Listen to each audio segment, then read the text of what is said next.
Tay, pengen ako 10. Hindi kahit tatay mo, anak. Okay po. Tay, pengen ako 100, sabi ni nanay.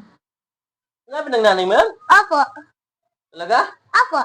Tay, ayaw maniwala ni tatay. Bigyan mo. Nauto mo nanay mo, ha? Sige, yan. Yes, nakalimutan.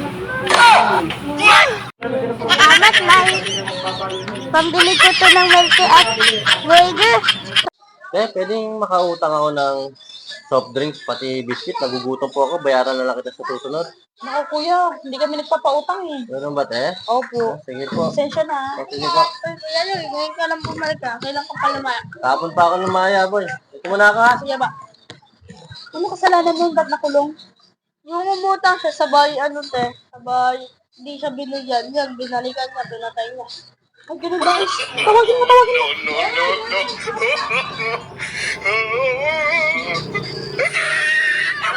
Ano ulit yung inutang mo, kuya? Soft drinks at tinapos. Ito na, kuya. Kahit hindi mo nabayaran, libre na yan. Ganun, te? Opo. Babayaran ko pag nakapera ako. Hindi, libre na yan. Basta babayaran ko, te. Salamat, ha. Gutom lang po kasi ako, eh. Sige.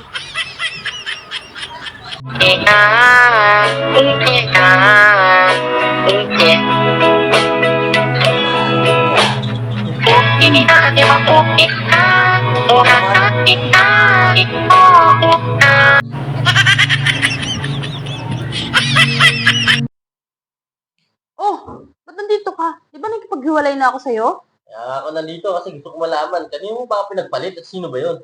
Eh, Estom, may sarili siyang bahay, may sariling sasakyan, may sariling negosyo. Hindi tulad mo. Vendor ka lang. Para kilala yung estong na sinasabi mo, ah.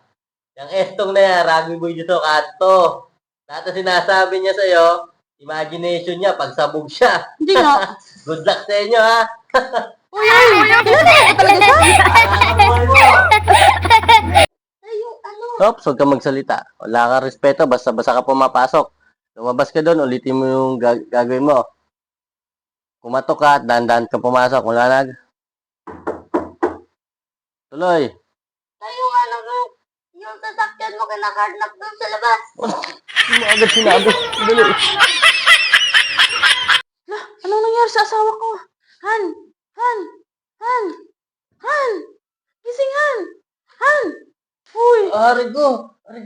Oh, sinambal. Akala ko na paano ka eh. Hindi ka nagigising eh. Lasing ka ba? Nakatulog na dito, nakainom ako eh. Ang sakit. Arigo. Sorry.